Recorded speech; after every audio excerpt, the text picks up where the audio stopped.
Voilà, bonjour très chers amis téléspectateurs, bonjour très chers internautes, bonjour Nabatutu, au Bolandarabiso na Pona Congo Télévision, bonjour Nabatoyo, Bomessana toujours, Kolanda Congo Nabiso, notre émission d'actualité politique, au Leloto Lobela, sur l'actualité de la République démocratique du Congo.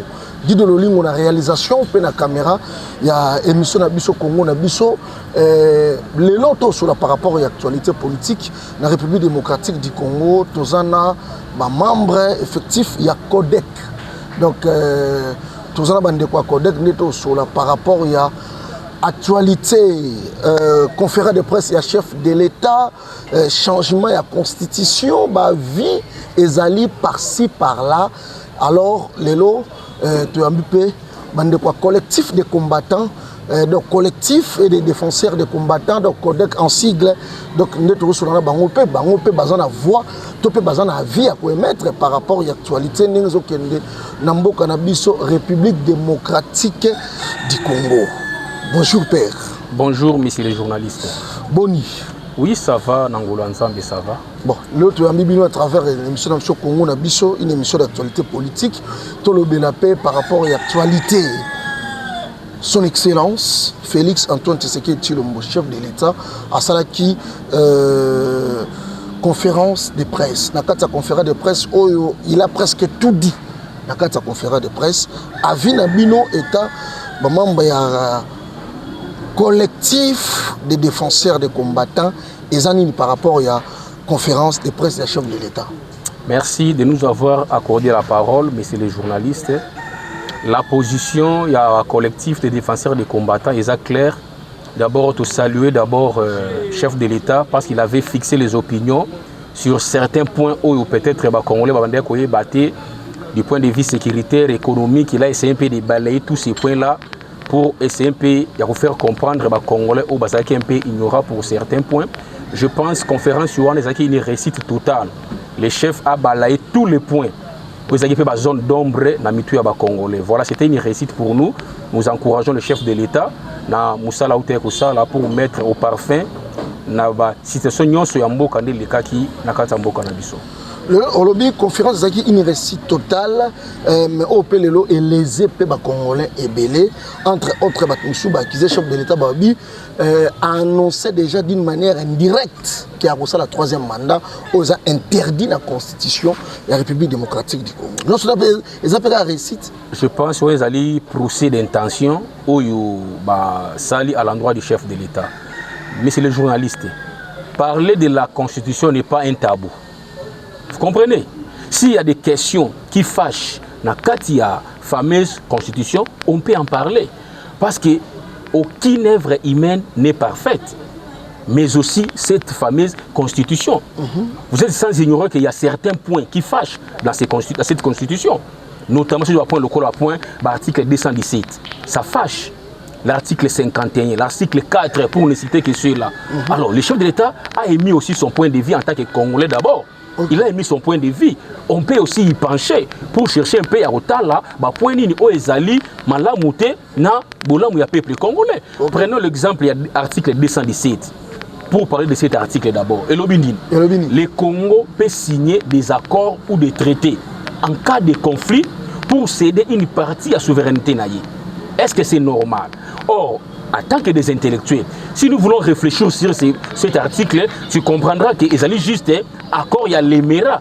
Oh bah quand ici on a la constitution parce que si signé accord à l'Émirat, le fait musée Désiré Kabila qui n'a pas Rwandais il a fallu qu'on cède 300 km Yamboka na biso na Rwandais au Baïda qui est pour chasser Mobutu.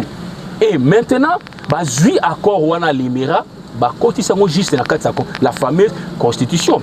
Est-ce que l'article n'est pas pour l'intérêt des Congolais? Voilà pourquoi Kagame récemment, il a fait une sortie médiatique pour dire que non, il n'a pas un problème personnel avec Félix Tshisekedi, ni avec le Congo, mais il réclame une partie des terres rwandaises dans le Congo. Ok. Vous comprenez? D'où il a tiré le Kouana. Par rapport, il y a encore à l'Émirat, pardon, voulais-je dire, où ils ont signé entre Mouzé et le Rwanda. Okay. Est-ce qu'on ne peut pas y pencher sur ces points-là pour essayer un peu de voir comment il laguait cet article dans la Constitution d'Abisso? Nous, comme Congolais, intellectuel quand même. Mais bateau nyon so bazo boya yango, je pense que balingi Congoté. Vous comprenez? Dans la même constitution, nulle part il est mentionné, comment dirais-je, la superficie de notre pays. Bah, c'est intentionnellement ou c'est par oubli. Vous comprenez? Je pense dans le préambule, il va mentionner aux Ezali superficie en Bokanabiso. Mais pourquoi mentionner en moti? Vous comprenez? Il y a beaucoup de points, eux aussi, les Congolais, tout vanda, tout le monde a tendance politique. Tout le monde là, point ni oyo, réviser. S'il faut, c'est ça la moindre des choses. Voilà le chef de l'État, en tant que Congolais, les premiers des Congolais. Il a émis aussi son avis. Pourquoi on ne peut pas y pencher aussi, chercher un peu à voir l'article où ils ont fâché, où ils ont conformité dans la réalité du peuple congolais. Voilà, c'était juste un point de vue. Mais pourquoi les opposants s'agitent? C'est ça le problème. Très bien. Collectif des défenseurs et des combattants, CODEC en sigle. L'autre, la constitution, le biona. Mais tous en actualité, il y a une conférence de presse. Il y a Excellence Félix Antoine Tshisekedi Tshilombo. To tirer point mususu au na niveau et culture et créer peu moins de polémique et belé entre autres à niveau fanatique excellence ameka qui ramener biso plus loin que azali fier par rapport aux artistes oyo ba prester libanda ya République démocratique du Congo o topé au bao bazan ba production na mikolo ezali koya. Il avait cité l'artiste Fally Ipupa oyo azo zelaye azonga o le 30 mai on a Kinshasa pona a décoré et il a aussi encouragé production à Werason aux le 4 juillet na forest nationale na Belgique. Mais artiste zara Fally te zara Werate comment on appelle bande ko mususu oyo wana to ko bom maté ba Gaulois ba siliki mabe ba le beza manque à considération. Tout le monde chef de l'État Fingami, maman chef de l'État Fingami, collectif de défenseurs et de combattants.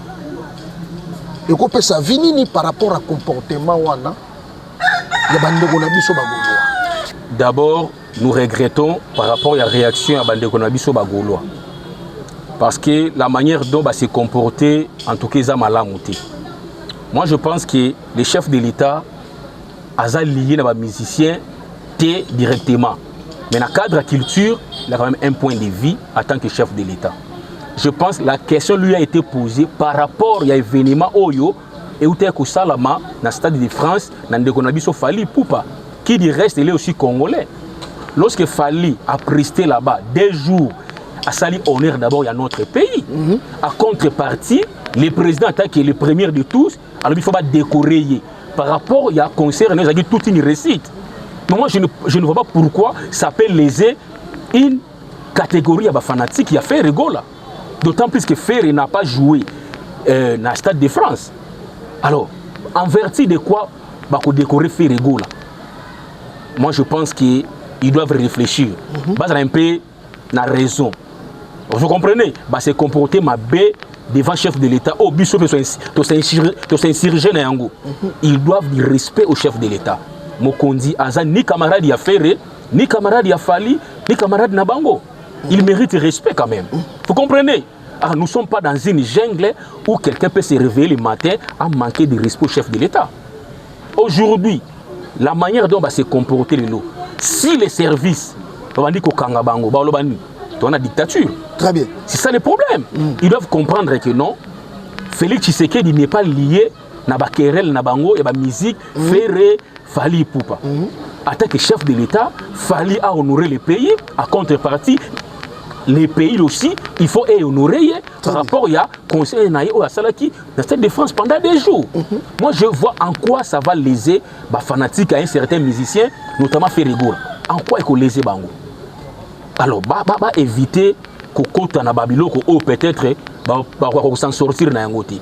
Le chef de l'État n'est pas leur ami. Le chef de l'État, c'est un chef de l'État. Il mérite le respect de tout Congolais. Vous comprenez? Alors voilà pourquoi je suis interpellé Bango, meka un peu kocha mai na vino na Bango. Vous comprenez? Ça la querelle na Bango entre les musiciens, entre Fally, entre Gaulois, entre Warriors.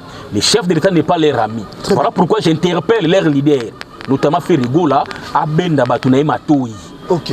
Abenda Bango Matoyi, parce que na lire bazo kende en tout cas, ils ont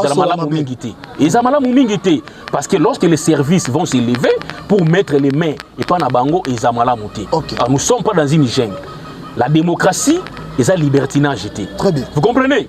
La démocratie, là où droit et bandit, il y a Mouninga Pessanini et Souki. Il faut savoir respecter les autorités du pays. Moi, je pense qu'ils n'ont pas intérêt à proférer un injure à l'endroit du chef de l'État. Les chefs, il est le chef de tout le monde. Et pour moi d'ailleurs, il va encourager leurs leaders. Vous comprenez? Dans les jours à venir, avec la Stade de France, pour l'honneur du pays, il sera aussi décoré comme Fali. C'est simple que ça.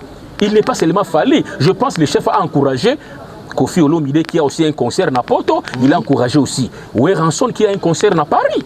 Vous comprenez? Pardon. Vous comprenez? Bango beso ba na concert, chef a encouragé bango, ça la fierté à la culture na biso. Mais se comporter comme cela, en tout cas, ça laisse à désirer. Ce n'est pas bon. Mais un peu qu'on a retenu parce que le chef n'est pas leur ami. Vous comprenez? Et le chef de l'État aussi sort d'une famille politique. Vous comprenez? Il sort d'une famille politique. En tout cas, ils sont incapables de responsabilité. Ils ont interpellé au calme, comprendre. Je pense que faire est entouré des hommes intelligents. Ils doivent faire comprendre à certains fans comprendre que non, ils allaient normal, chef de l'État a décoré Fali par rapport à Nini, il y a concert honneur Yamboka. Voilà un peu ça. Voilà, merci. Toujours dans la Constitution. Lélo, est-ce que la Constitution paie? Moute sali que Lélo, travailleurs allaient payer. On dirait qu'à un niveau, il y a une entreprise publique, les choses ne marchent pas. Tout ça, il y a un changement de constitution, bien comment? Bon, je pense que le changement de la constitution, c'est vraiment une évidence. C'est une nécessité pour la survie de notre pays. Mais néanmoins, quand nous voyons certains politiciens qui comprendre la nécessité de changement de constitution, c'est malheureux. Vous comprenez? Parce que il y a des articles qui fâchent dans la Constitution. Mais si par rapport à l'entreprise publique, je pense que nos fonctionnaires, ils ont un paiement. Ils ont peut-être un chantage à politiciens ou une information. Je crois que dans le début du trimestre, il y a eu peut-être un retard. Ce qui est normal. Je crois que le ministre il y a Finance a expliqué cela lors même de la conférence de presse. Et c'est normal. Dans le deuxième trimestre, retard par rapport à l'exigence sur cela qui est fort de guerre tout consort. Vous comprenez? Mais les fonctionnaires de l'État, ils ont un paiement. Et puis déjà, ils ont régulariser. Avant les 30, ils ont salaire. Vous comprenez? Mais ce qui est vrai, les gens ne voient que Mabé, mais bon là, on va raté. Le Félix Tshisekedi a engagé plus de 195 000 jeunes dans la fonction publique. 195 000 jeunes. 195 000 jeunes, dans la fonction publique, mécanisé, salaire de la fonction publique. Mais les gens n'en parlent peu. Et les sources sont informés. Aujourd'hui, Anadek, où ils ont géré par l'homme intègre, Kizaba, va lancer déjà recrutement pour engager aussi les jeunes Congolais. Par rapport au premier pilier chef de l'État, dans l'engagement dans l'élection en 2023. Le premier pilier, le Bakinini, créer les emplois pour les jeunes. C'est ce qu'Anadek fait maintenant. Depuis le 7, va lancer qui va recrutement. Tout jeune Congolais qui a des capacités, qui a des atouts, à qui ne peut postuler. Tellement il y avait un nombre moko, il y a qui va postuler qui va prolonger jusqu'au 15 mai. Jusqu'au 15 mai, voilà. Anadek a lancé procédure, il y a recrutement. Donc à travers son DG Godefroid Kizaba. L'homme intègre. Vous comprenez? Alors, si aujourd'hui, Tshisekedi a opéré sa misalati, je ne pense pas Anadek allait lancer ses recrutements. Voilà l'homme intègre. À combattre toujours le népotisme et le clientélisme. Parce que s'il était aussi comme d'autres DG Basalaka, il allait prendre les gens de sa famille. En parlant de l'ANADEC, tout le monde, à part tout le recrutement, on a tout le monde a DG Godefroid Kizamba, tout ça va tourner. na ba province azali na Ituri Kisangani nyos tourner les kaka na cadre ya recrutement aux salema ou bien les équipes toujours pour na kolandela d'une manière ou d'une autre entrepreneuriat n'engagea au salema na République démocratique du Congo. Bien sûr que oui. Je vous dis que le recrutement est lancé dans 26 provinces ya République démocratique du Congo. Allez-y comprendre. Nanu salama na Congo te. C'est-à-dire a lancé le recrutement dans 26 provinces. Voilà sa raison d'être na kata Ituri. Pour le préparatif, il y a lancement, il y a recrutement. Okay. Aujourd'hui, il va engager les jeunes dans 26 provinces. Vous comprenez un peu? Dans le fort, il y a Godefroid Kizaba, l'homme intègre. Oyo a matérialisé la vision du chef de l'État dans le pilier numéro 1. Il a créé un emploi pour les jeunes Congolais. Okay. Vous comprenez? Il n'a jamais fait au Congo. Aujourd'hui, les jeunes unions sur le lot qui ne posent pas dans Anadek. Oh, ils ont besoin de Moussala. Oh, ils ont chômeur. Ils ont un niveau de Tinaïe. À partir du diplômé d'État, gradué, licencié, peu importe votre niveau, allez postuler. Partout, sur tout l'étendue. Le recrutement est lancé depuis le 7. Donc depuis le 7 mai, le recrutement est lancé jusqu'au 15 mai. Va clôturer une semaine ba cheli bango ba kende ko postuler sur toute l'étendue de la République démocratique du Congo. On a fort il y a manager Godefroid Kizaba ou ça la fierté même il y a chef de l'État. Vous comprenez? Voilà des DG oyo le lobby sont toujours encourager, toujours appuyer par rapport à sa vision. Il a compris la vision en chef et a accompagné la vision en chef de l'État. Na pilier numéro 1 de créer les emplois pour les jeunes. Aujourd'hui, les chefs de l'État se soucient pour la jeunesse congolaise. Oh, hier, vous voyez là-bas les bâtisseurs dans le service national. À ex-Koulouna, bâtisseurs Lelo. Ok, Koulouna Nini, dans la fonction publique. 95 000 jeunes, Lelo encore, Anadek a lancé encore recrutement. Pour les jeunes congolais. Alors, tant que nos chefs de l'État, il faut être de mauvaise foi. Vous comprenez? Voilà des gens. Nous savons. La difficulté Zali, d'autres entreprises publiques, il y a un canard boité parce que ils ont la politique qui est gérée en haut. Mais quand la chef de l'État qui choisit un technocrate, le cola, Godefroid Kizaba, on dit pour sur le terrain. Vous comprenez? Parce que c'est un technocrate. Voilà pourquoi nous en appelons aussi au gouvernement, dans l'entreprise publique, au lieu de mettre des politiques. Mettez des technocrates comme Godefroid Kizaba qui fait la fierté il y a chef de l'État. Lelo, place à Zui Anadek Lelo, je vous dis, on dit matin. Quelqu'un qui a triplé les salaires de Yabaja Anadek. Anadek. Il a triplé les salaires. Vous comprenez? Lelo maintenant, Salnini a installé Anadek dans 26 provinces pour donner l'emploi aux jeunes Congolais. C'est une fierté. Et puis c'est une première dans notre Congo. Comment on a un DG qui travaille comme ça sous la vision du chef de l'État. Beaucoup vont abuser la confiance du chef de l'État. Mais lui au moins, il est toujours dans les traces du chef de l'État, il a visionnaire pour la matérialiser. C'est un homme à féliciter. C'est vraiment un homme compétent, un homme visionnaire, un homme manager. Voilà les gens que nous avons besoin dans l'entreprise de l'État comme Godefroid Kizaba, un visionnaire. Comme Godefroid Kizaba, un visionnaire. Est-ce que vision? Il y a DG Godefroid Kizaba, après recrutement, donner les emplois aux jeunes.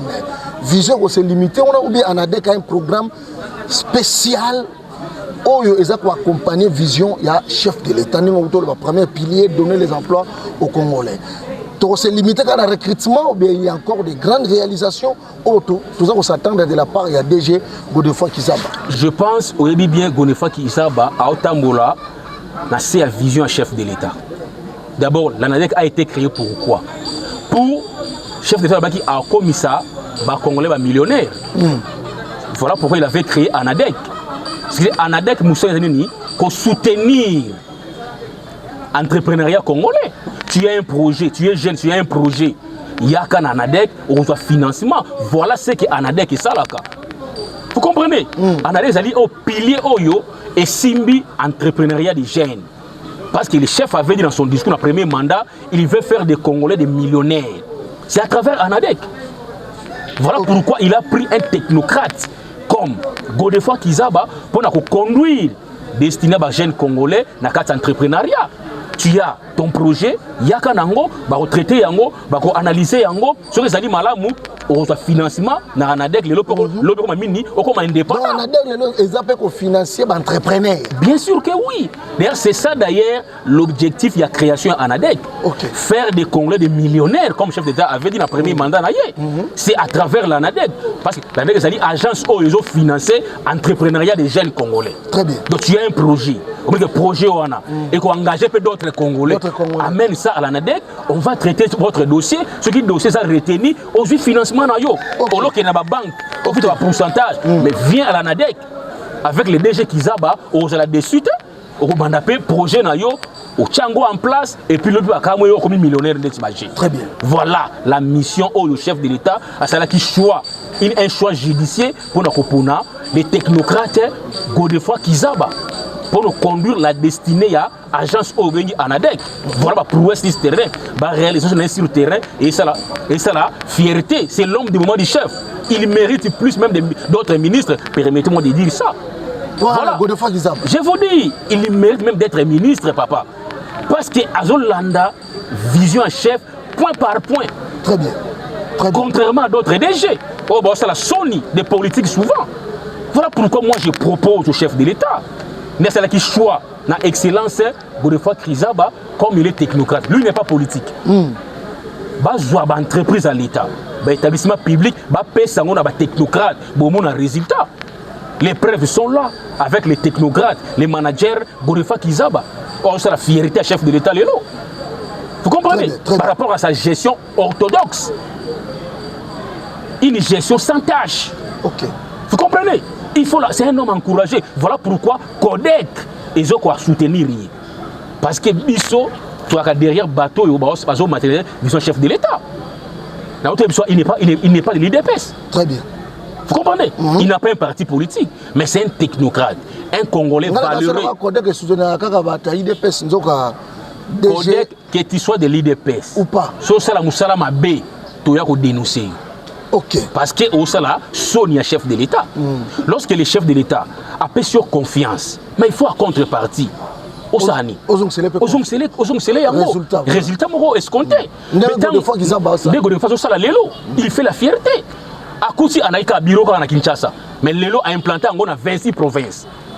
Allez-y comprendre. Grâce à Nini, il y a vision managériale naïe. Vous comprenez? Lelo a Kouti travers Anadek. À l'époque, on a Kotaki. On a salaire à combien? Il y a 500 000 francs congolais. Mais parce que le chef avait dit, vision naïe, mettre l'homme au centre des intérêts. Comme ça va conduire les vieux travailleurs comme il le fait à la police, dans l'armée, dans les fonctionnaires. Voilà, Godefroid a triplé. Salaire, il y a travers, il y a Anadek. On a monté la vision de l'État, pas par pas. Il y a autant de monde qui a non, c'est un homme auto encouragé, qui s'est battu, c'est un monsieur qui a mérité respect, qui a mérité un poste terminé. Pourquoi même pas être Premier ministre? Donc, parce qu'il les mérite. Voilà. C'est d'abord un professeur de l'université. Okay. Oh, il a corrigé d'autres soi-disant professeurs, Gérard Mboko pendant 18 ans, qui ont fait la honte de notre pays. Mais lui au moins, il fait la fierté de professeur dans le Congo. Très bien. Voilà, monsieur le journaliste. Voilà, tout comme on a entretien pour le Congo, donc ma téléspectateur sur Hollande, biso peut sa confiance dans les DG Godefroid Kizaba, DG Anadek au Lelo, à répondre à des critères, il y a vision, il y a chef de l'État. Donc 17 mai au 15 mai, Anadek a lancé recrutement aux agents qui ont postulé, même le site. Donc ça dit 17 au 15 mai, Anadek a eu donc après cette opportunité dans l'entrepreneur aux agents qui ont postulé aux joies Moussala parce que ils ont parmi les piliers de son excellence le chef de l'État Félix Antoine Tshisekedi Tshilombo. Message nini au Codec a lancé na ba téléspectateurs et puis na ba tutu au bazan na postulé na Anadek 17 au 15 mai. Pour les jeunes congolais, bokende ko postuler Anadek a fondé qui déjà appel de recrutement. Il banda qui 17 et qui est sur le 15 par toujours dans souci. Il y a des jeunes congolais qui ont mis ça là. Voilà les DG à Sali fort. Parce qu'ils recrutent pour 2 jours. Ils ont 17 ou 8. mais les DG a constaté que beaucoup de jeunes sont informés. Ok. Donc, nombre de postulés sont moukiés. Tu as toujours souci à Nango. À prolonger.